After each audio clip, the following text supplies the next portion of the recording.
Hello and welcome to this episode of the Fortnightly Dispatch, brought to you by the Baker Street Irregulars. I'm Steve Doyle and I'm your host. So one of the common traits for nearly all Sherlockians is that we love books. Most of us do. Most of us love to read them, at the very least, collect them, share them, hunt for them, and I think it's one of the things that binds us together as Sherlockians and as a community. And it's with that in mind that I am very happy to invite our guest, Rebecca Romney, to the show today. Rebecca is one of the best known book dealers, rare and antiquarian book dealers in the country. She appears on the television show Pawn Stars as the go-to book expert for the show. But she also is the proprietor, co-proprietor of a rare book dealing enterprise called Type Punch Matrix, which we will talk about later in the show. So without any further ado, I want to welcome Rebecca Romney to the show.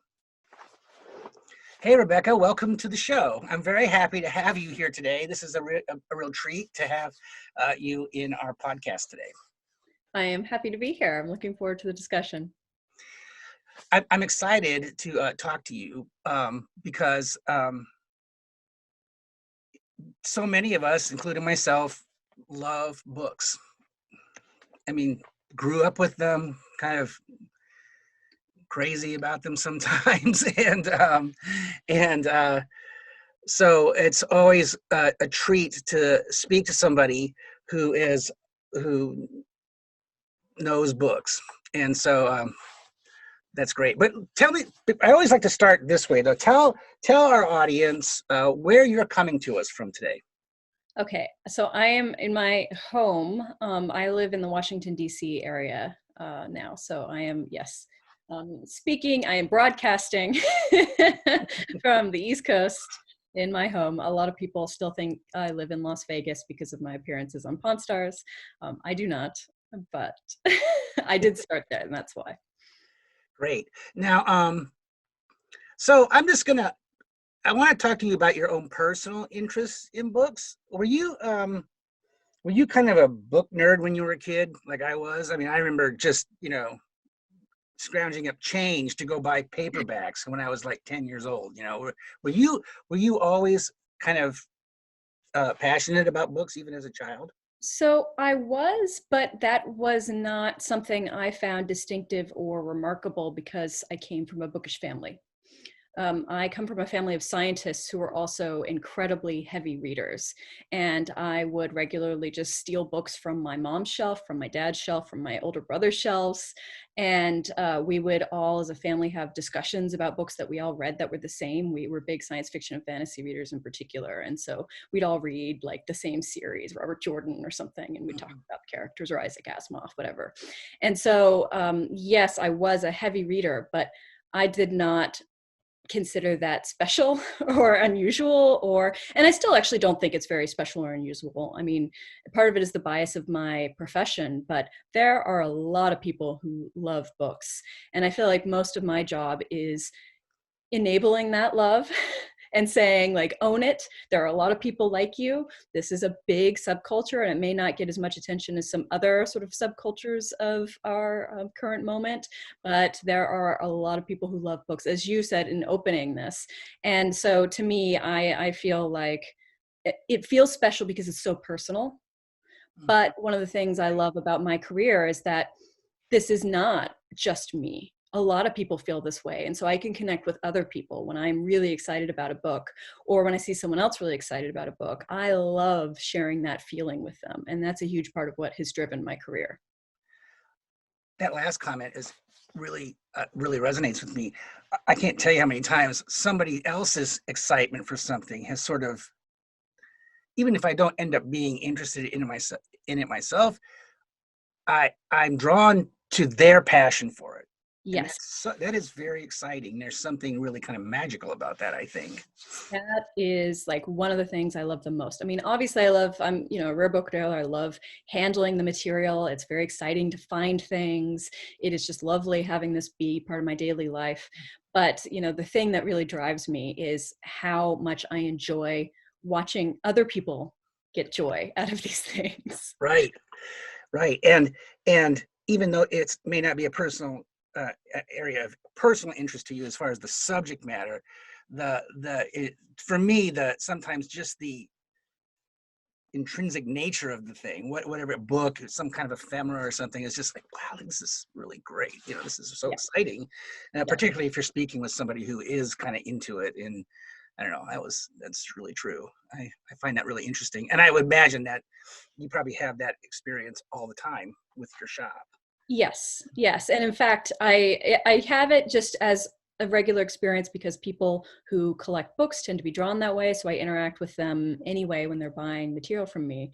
But I also do a lot of things that are trying to encourage people to find those moments and to recognize them for what they are and to look for more opportunities to have those moments. So I'm kind of interested in your career path. How do Sure. you go from being just, kind of a book enthusiast and a reader, Yes. but not so much a collector? How do you find yourself? How do you, how does, how does how do you find that path? And where did you start? How did it start for you? Accident. Complete, utter accident. I did not know that one could become a rare bookseller before I saw the job posting that I ended up taking to become a rare bookseller. And I was very young when I started in the trade, and that's another thing that is sort of unusual. A lot of people come into rare books, become a dealer either as a second career or in retirement or something like that. You are considered young in rare books if you are under 50, and I started in rare books at 23. And that was almost right out of college, in fact. So it was sort of an odd moment in my life because I had finished my bachelor's degree. And as part of my degree, so I did linguistics and classical studies. And as part of my linguistics major, I did Japanese as my non-Indo-European language. So after I finished my degree, I went and lived in Japan so I could kind of cement the language. And when I returned back from Japan, the timing was very awkward for going to graduate school, which was my intention. I was thinking, I will do the humanities thing, I'll become a professor or whatever, all of that. And so I had just sort of like missed the timing for submissions to graduate school. So when I came back to where my parents were, which is Las Vegas. And I thought, okay, I'll just get a job and sort of bide my time until the next submission period. And when I was looking for a job, Bowman Rare Books, which is where I got my first job, right? It's a spoiler. Bowman Rare Books was opening a gallery. This is 2007. They're opening a gallery in Las Vegas, and they had put out a listing. And I saw this, and I was like, "That's very interesting." And in fact, I almost did not apply for it because I did not think I was qualified. I said, I don't even have a degree in English, classical studies and linguistics. So this is not what I do. I would love to do this. I love books, but I don't think I'm qualified. And it was my mother who told me, don't disqualify yourself in advance. Just apply. Like, do not defeat yourself. Just put it out there and see what happens. It's really good advice, actually, because, it's kind of up to them, right? Yes, exactly. And, rejections happen, but you can't succeed unless you actually try. So it was really career-changing advice, life-changing advice from my mother in that moment. And I applied and I got the job. And a lot of the reason I will say I got the job was because of how much I love to read. And despite the fact that I did not have a degree in English, I love to read so much that, when I was in Japan, I read Paradise Lost just for fun. And, that same week that I was applying for the job, I was reading James Joyce's Ulysses because I saw it in the library and I said, oh, I want to read that.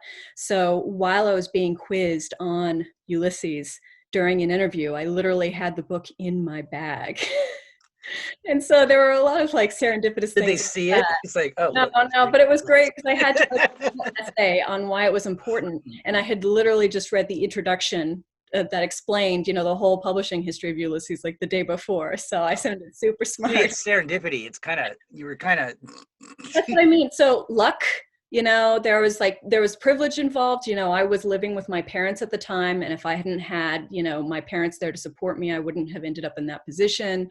And there was just, right place, right time, right background.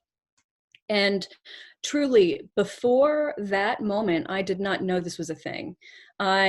When I was looking at the job, I looked up Bowman Rare Books and I looked up their catalogs. And the first time, that I saw a rare book catalog, I was floored because, here are like illuminated manuscripts and first editions of major novels, and To Kill a Mockingbird, or the first edition in English of Machiavelli's The Prince, or Newton's Principia Mathematica.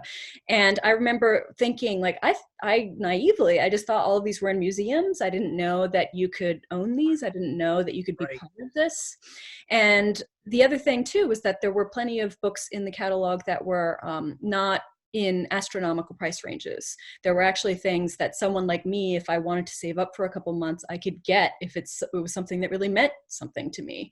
And so I realized that what was keeping me out of this world was my own assumptions about it rather than It's really the interesting. world itself. And that moment has been really important for my career because over and over and over again, especially in a place like Las Vegas, where I started my career, where I'm in a casino, right? I'm in a mall. Right. And the people who are coming through, they're like in swimsuits and things, and it's a very odd environment. But because it's so casual and accidental, we saw so many book lovers come through discovering the idea of rare books and book collecting for the first time and having that same experience that I did. Over and over and over and over again, I watched this of people getting involved in this when they first find it because they didn't know they could. And this was their first realization. And so for me, that's the thing I'm constantly seeking to do is figure out ways to do outreach that bring more people into this, because I think that a lot of book lovers would be part of it if they only knew it existed, if they only knew that they were welcome. And that it was accessible too, that you can, even though, you may know it exists, but I mean, again, what you're saying kind of resonates. When I was in high school and college, I knew about rare book catalogs. Somehow I had sent away for something kind of expensive for me in the Yeah. Sherlockian world. And then, now I'm getting catalogs all the time, right? And I was looking at these things going, what? Somebody can get a first edition? I mean, I thought all those would, like you said, either would be just gone or owned by millionaires, right? It would be like, I can't have this. And then, but the excitement of discovering that later, a little later, it's like, oh, these are there, it's out there, to get. And, and just seeing that kind of thing. I remember this isn't, they weren't for sale, obviously, but I remember in college going to the Lilly Library in Bloomington, Indiana. And they're just bringing out, oh, look at this. I'm like, what? You're going to let me touch this? Yeah, it's wonderful. It really is. Yeah. Well, and so a lot of what I feel like I am doing with my outreach is sort of myth busting, people thinking that there are so many headlines that are like the Shakespeare folio goes for auction and it sells for millions of dollars. And people think that's what book collecting is. And I won't say that's not part of it. It is. And in fact, those big sales are often important for a dealer like me to keep their lights on. But the thing that really drives all of this is individual people's passions. And especially now with the internet making things a lot more accessible, generally the biggest constraint is not money, it's not space, it's not time, it is specifically your own creativity. And I feel like one of the things I try to do is highlight people and collections and activities that show ways that you can collect without spending a lot of money, ways that you can collect something that you love, but that, because it's really popular, it's hard to collect that way. Well, you just think a little bit differently, approach it from a different angle, and suddenly you find you have no competition. You can collect there very easily. And so just Nice. continuing to think in ways that encourage people not to give up on themselves before they've even started, the way that I almost did before applying to that job. The yeah, we'll talk about collecting in a little bit. It's I find the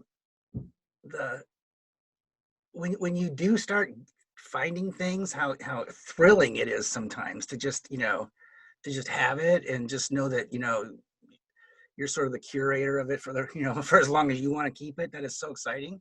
Yes. Now, from when you were in Las Vegas, I know we've mentioned Pawn Stars. Everybody knows about Pawn Stars, but how did that connection happen? Yeah, so it's actually, again, very simple and straightforward. I was, 2007, I first, interview with Bowman Rare Books. I start with their Vegas gallery and I'm a salesperson. And by 2010, one of the managers who came to open it came from New York, and then he decided to go back to New York because that was his hometown, and I became manager in his place. So when Pawn Stars first reached out to us, that was in 2011, I was the manager. So I was the person that they were reaching out to. And the reason they were reaching out to us is because we were the only rare bookstore in town. So it was really that simple. Like, we're the only gig in town. I'm the manager. You guys need somebody to evaluate books, then obviously I'm the person. So just totally right place, right time. Again. I'm sensing a theme. Yeah. So you started there in 2007, is that what you said? And by 2010, you were managing it. So in that 3 years, was that sort of like the baptism of fire for learning rare books? I mean, is that kind of the crash course that Yeah. Absolutely. I remember very clearly when I started, David Bowman, one of the founders of Bowman Rare Books, so he was very involved in my training in the beginning. And one of the things he said to me was, doing this, learning to be a rare book dealer is like getting a graduate degree. It's like getting a PhD, because it will take you 3 to 5 years to really start to get a handle on this. And I remember him saying that, and I was like, yes, sir. Mm-hmm. And I was a good newbie, and I was good. I'm listening. I'm the employee. And in my head, I was like, I know it takes that much time for most people, but for me, I'm just going to work really hard. I'm going to study on my days off, and I'm going to do it in 2 years. He was right. And the reason he was right is because you can do a lot of book study. Yes, and you can read about, points of bibliography for individual books and things like that. But the fact of the matter is, the way that you learn about rare books is by handling them. And that is a really hard thing to rush. So, for example, the difference between being, say, a rare book librarian and a rare book dealer is, if you're a rare book librarian, you might have stewardship over one collection, and it might have 1 or 2 copies of Huckleberry Finn. But as a rare book dealer, at Bowman, I handled, 10, 20 copies of the first edition of Huckleberry Finn. And what happens is, over time, as you see one copy, you compare it in your memory to your other copies that you've handled. And you start to see, oh, this is a book that tends to fray at the head and tail of the spine. This is a book that tends to have weak joints, or things like that. And you develop this sort of sensory-based memory that comes from handling the books. And that's something that's very hard to rush. It was still very much a crash course, because Bowman was such a big company, is such a big company, and has such high sales rate, turnover rate, that I saw a lot of books very quickly, much more quickly than you would normally get if you were just starting on your own as a rare book dealer, for example. I had, this huge benefit of this enormous machine behind me, but it still did take the time handling the books. Yeah, I can see how, you start to kind of, you can say that it is a sort of, I mean, I can see how that would just take time. You can't, you just have to let that happen sort of organically, I think. You can fast forward it a little bit by going to book fairs and going to auctions and things like that. And so, all of those parts are really important aspect of a rare book dealer's training, because it's not even necessarily about books you handle as in you yourself are selling. It's as much about just getting books in your hands and getting that sensory memory. So yes, that's to me the quickest way. And this is one reason too why it's very interesting to see people, experience is so important in rare books for this reason.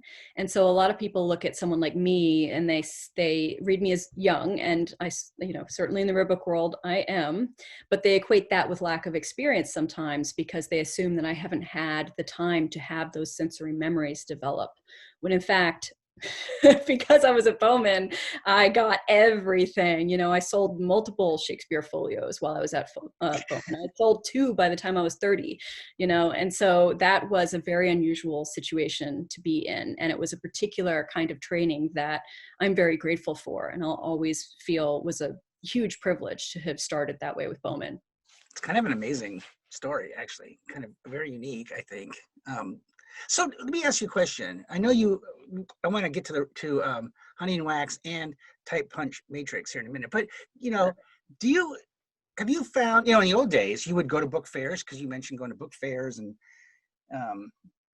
I still do this. When I can find them, I'll haunt bookstores kind of repeatedly, and you would establish a relationship with the dealer, and he or she holds things back, knowing that that kind of thing. But that takes time too. Have you? And of course, internet sales now have been very difficult for a lot of brick and mortar dealers. How do you see is it a boon or is it a threat? I mean, how does that, what has the internet done to the rare and antiquarian book dealer? So I diverge from a lot of my older colleagues on this point. I don't consider the internet an inherent evil. I consider it a tool that you can use in ways that are helpful, or if you resist it, it can be harmful. And so I'm more of a let's lean into this because it's a reality situation. And the main thing is that, I get a lot of orders now from places like ABE, online marketplaces. And when people buy my books on ABE, they often don't sort of recognize me as an individual business or an individual person who runs a small business. They're ordering from this massive site, ABE. And one of the things that I always try to make sure is that I personally introduce myself in emails and make sure that they know they have a human to contact on the other side and things like that, specifically to counteract that impulse. And then there are the problem of certain marketplaces like eBay, where there are a lot of non-specialists who will put up material and often just not maliciously necessarily, but often out of ignorance will misdescribe material. And that can wreak havoc, not only for dealers, because, collectors will be like, why is yours priced this when I see these on eBay? And you're like, well, it's because they're not actually first editions or whatever. Because that's wrong. Right. So it can wreak havoc for dealers, but fine. The real issue is how it can burn collectors and really turn them off. But I feel like that's part of a larger conversation about the internet and being able to check your sources and think critically about the statements someone is making, and just doing proper research. So that's like a wider conversation. What the internet has done that I think is absolutely critical and really exciting for the future is that the accessibility factor has expanded dramatically. So if you think about it, like before the internet, and when I say the internet here, I'm really meaning before marketplaces like ABE were really useful. So, that is only about the past 10, 15 years, to be clear. So before that, if you wanted to collect books, it usually required time, money, you're right, and focus, right, and patience. And so, you would need to, as you say, develop a relationship with dealers. You often do that by going and visiting their shops. You get on their mailing lists, and you go to book fairs. But what if you can't afford to visit all the shops in New York City, or there's a book fair, there's no book fair near you, right? Or there are any number of reasons why that might be difficult for you. And now, if you're looking for a specific book, you can just do a search online and you can see who has it. And that totally changes the idea of needing proximity or time or the money to travel. It opens up so many new avenues for people to collect if they want to. And the other flip side of that is it means more dealers can be involved too, because you can be a dealer with very low overhead costs just out of your basement. You know, Right. and for a long, long, long time, it was very hard to be a rare book dealer unless you had a real economic stability, I will say. And so what that meant is a lot of the dealers were sort of, shall we say, gentlemen booksellers who didn't necessarily need to make money. And that affects what type of material they sell. It affects what type of employees they hire. These things all have larger implications. And so now we're seeing a bigger variety of dealers. We're seeing more ways for any type of collector to get involved. And there's been this sort of democratization of rare book collecting. And we're seeing these trends start to really gain momentum where more people are involved across the board. And I think this is very healthy for rare books. I think it speaks volumes for the reason I have optimism about the future of rare books and the rare book trade. And it also speaks to what I consider sort of an ethical imperative of what we're all doing, which is what you mentioned earlier about the stewardship of these things, right? I talk a lot about this sort of chain of preservation for these primary source materials. So, you know, when you think about the larger narratives of history, like who's writing the textbooks, who's writing those works of popular history that everyone's reading, like Chernow's biography of Alexander Hamilton, right? Things like that. So who's writing those? Where are they doing the research for those? They're doing them in archives and special collections. Now, where are archives and special collections getting the material? They're getting the material from collectors, sometimes donations from the creators themselves, but you know, with Hamilton, it's from collectors or dealers. And where are the collectors getting them? From dealers or these marketplaces. And so you see, every step along the way, people are making decisions to filter out material, right? If the material is not in the special collections to be studied, it doesn't make it into the historical narrative. It doesn't make it into the textbook. So if there's some aspect of history that matters to you, you know, if there's some bypath that you think only you care about but is important, you preserving that is critical to what we're all doing here, because it cannot be studied, it cannot be projected on a megaphone if it is not preserved first and foremost. So the bigger variety of collectors, the bigger variety of dealers, the better for that fundamental imperative. Hey, Rebecca, let's take a break for just a minute. It's time that we hear from our commercial sponsor.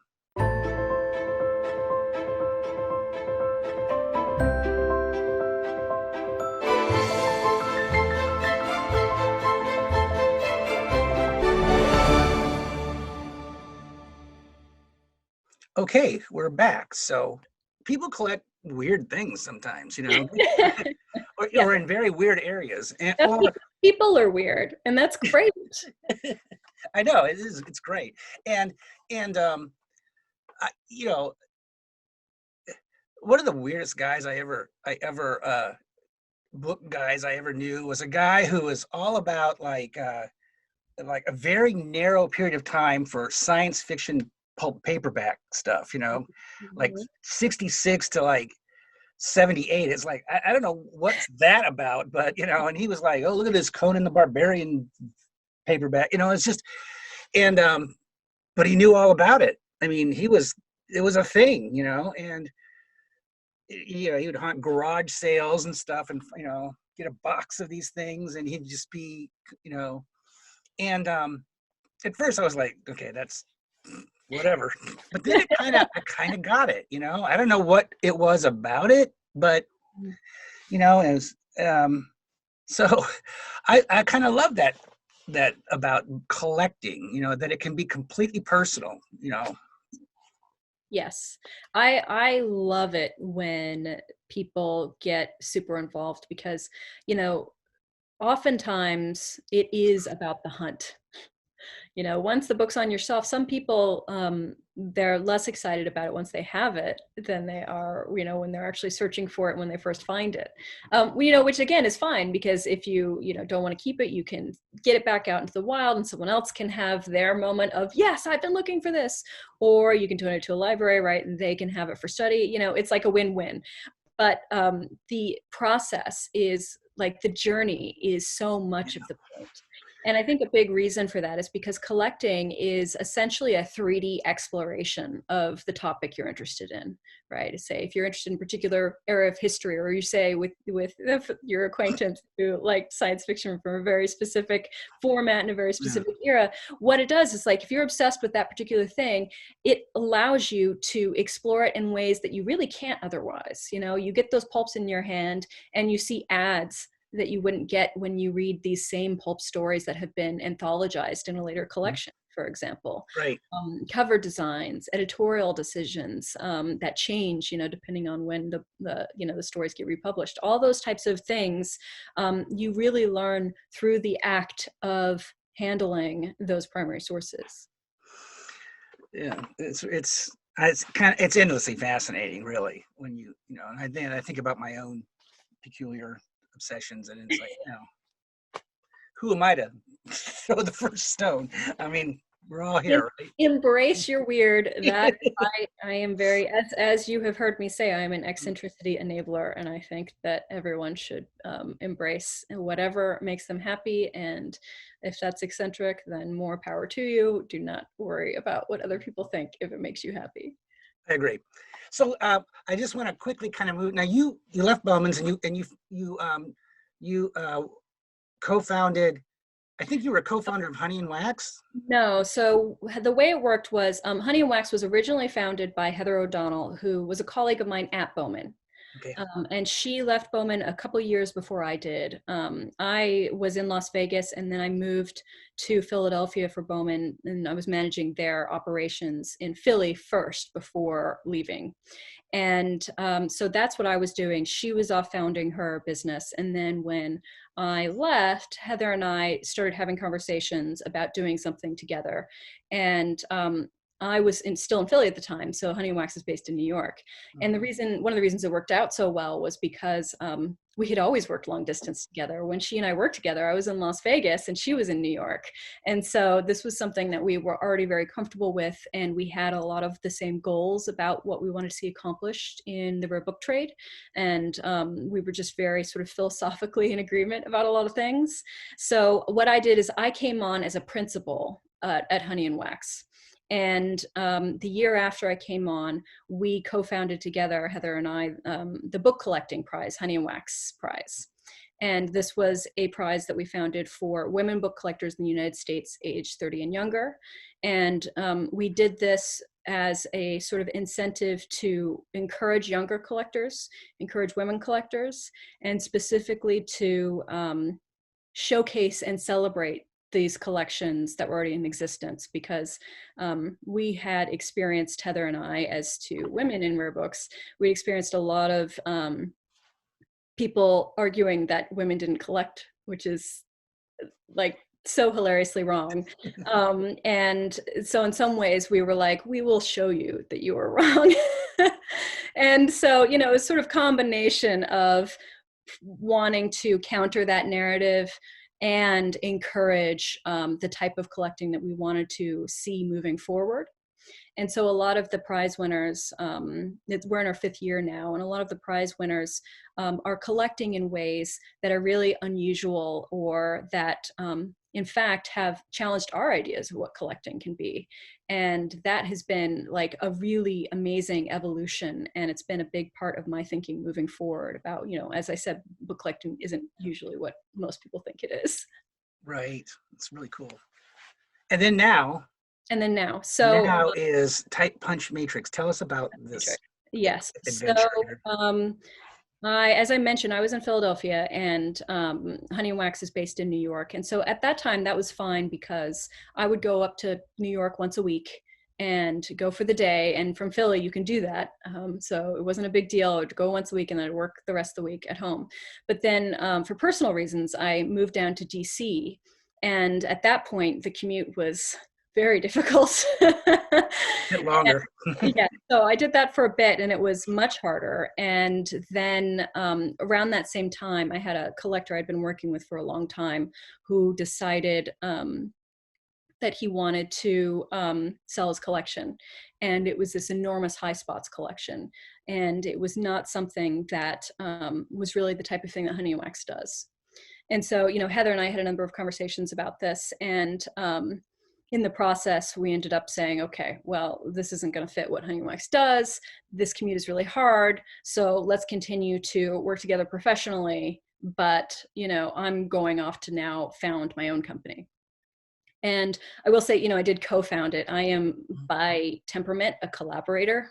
I much prefer working with people. I love bouncing ideas off people. I am very aware of my weaknesses, and I like to work with people who have strengths where I have weaknesses. And so, yes, my co-founder is Brian Cassidy, who he had been working as a rare book dealer in DC area for over a decade before we co-founded Type Punch Matrix together.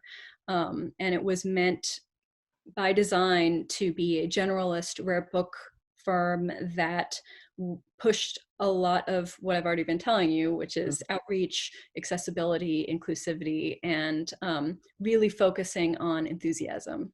So we have our logo is sort of a non sequitur for a lot of people. Our logo is a barking dog whose tail's wagging. It's just a really excited dog. That's what our logo is. And so, the idea really with that is just to be like, we welcome excitement. We love it. We are unabashedly embracing whatever makes you happy. That's great. I was going to ask you about that, but there you go. Yes. I was like, oh. And I love it. And I want people to know, yep, that you're That's whatever. Great. I encourage everybody here to go and look at the website. I've looked at it a few times, kind of in anticipation of speaking with you today, and it's great. So there's things on there.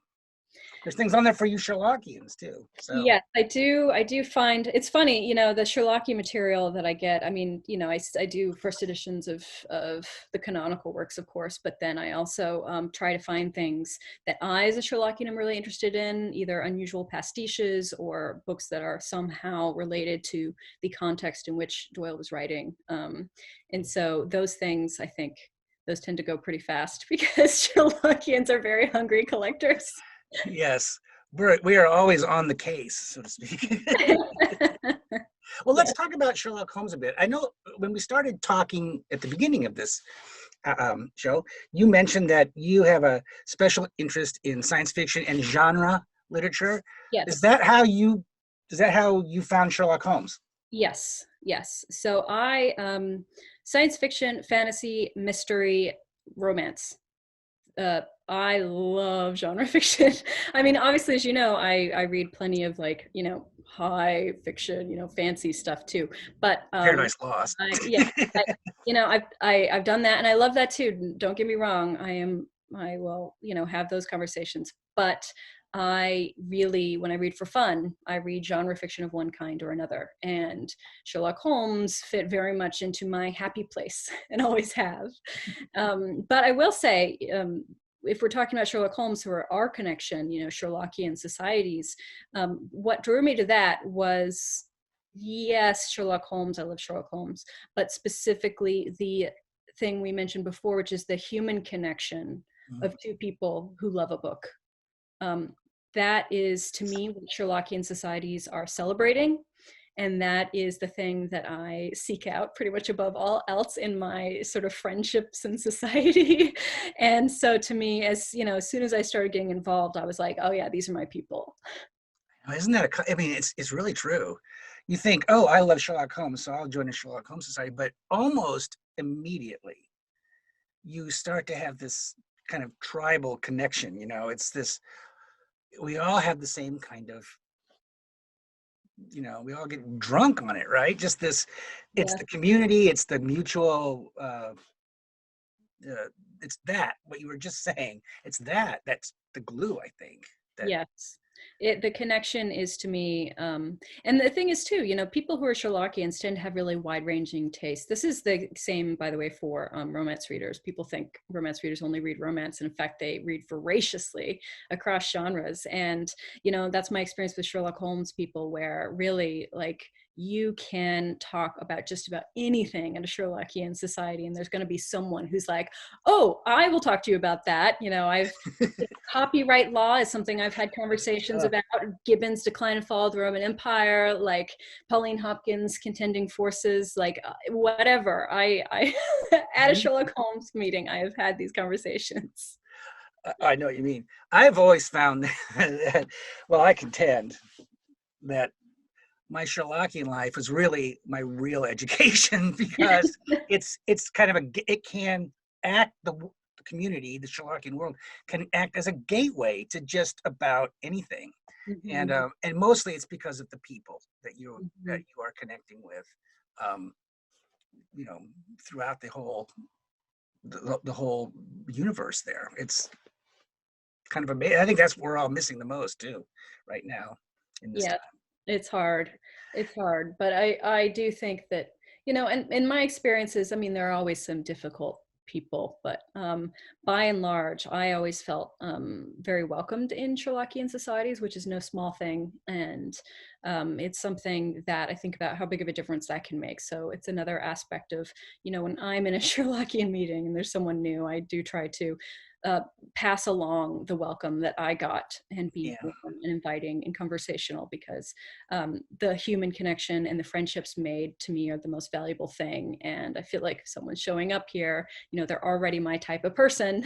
So I know, exactly. I can't tell you how many times, you meet somebody and I've said this previously in the show in previous episodes, but there's many a time you've met someone, or you see somebody like across the room at a party, lots of parties, everybody.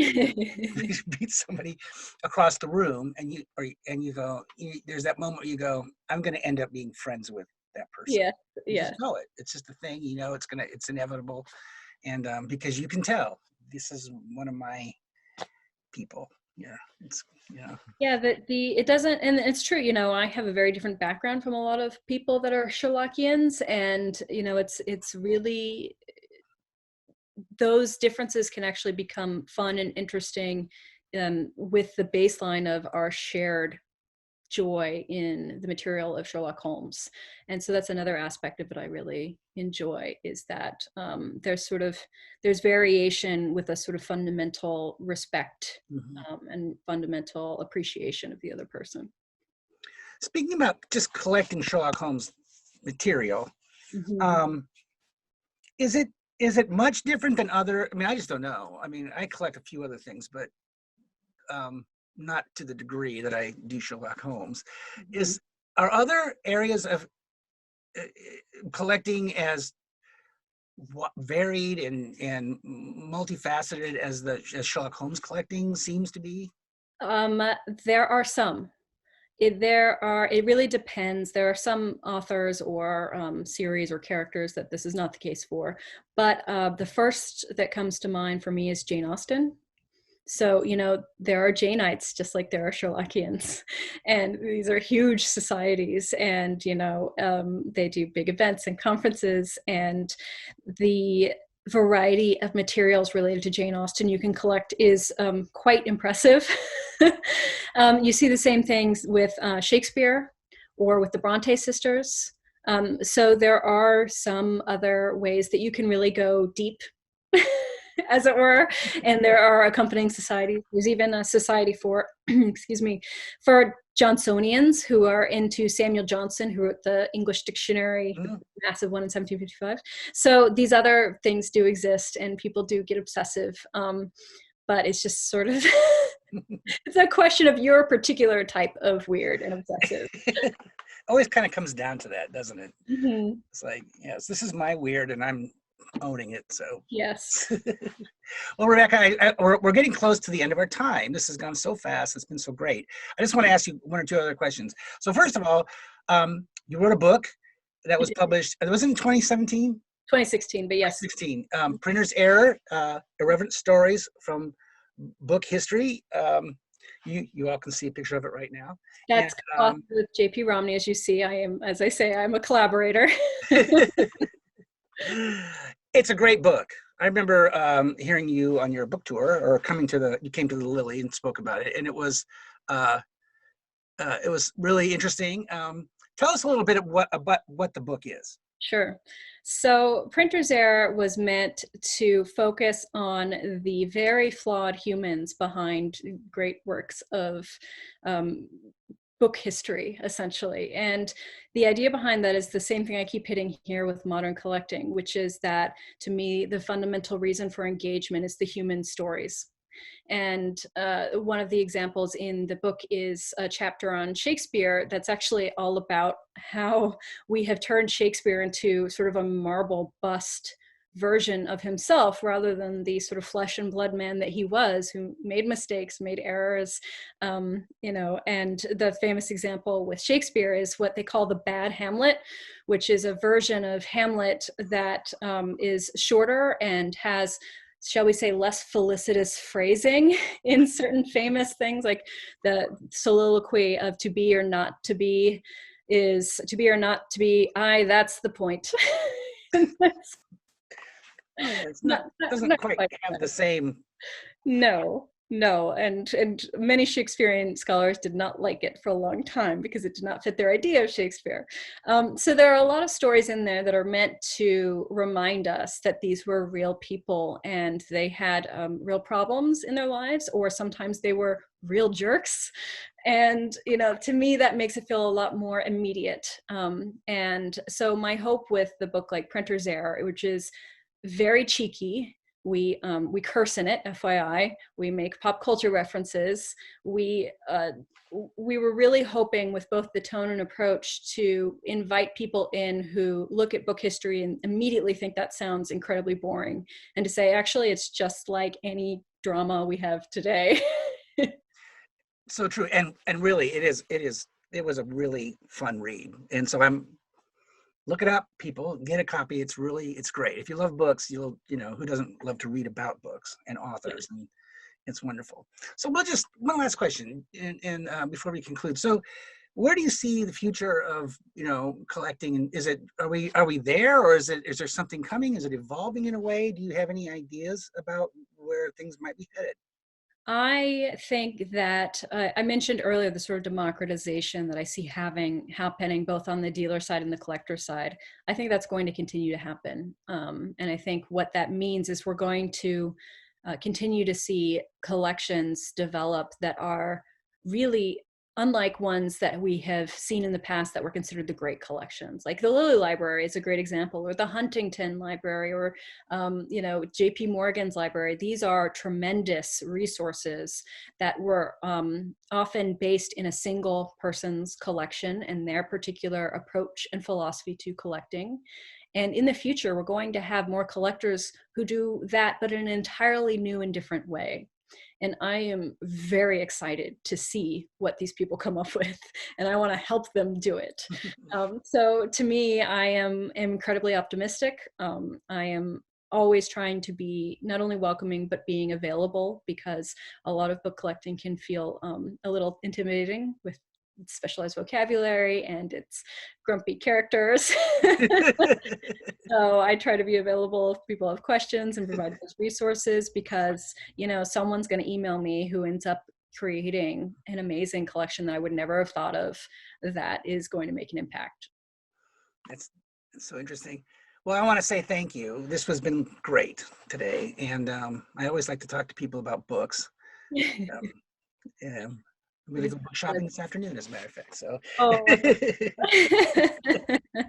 so I just want to say thanks, and I look forward to seeing you in person sooner than later, sometime here in the future.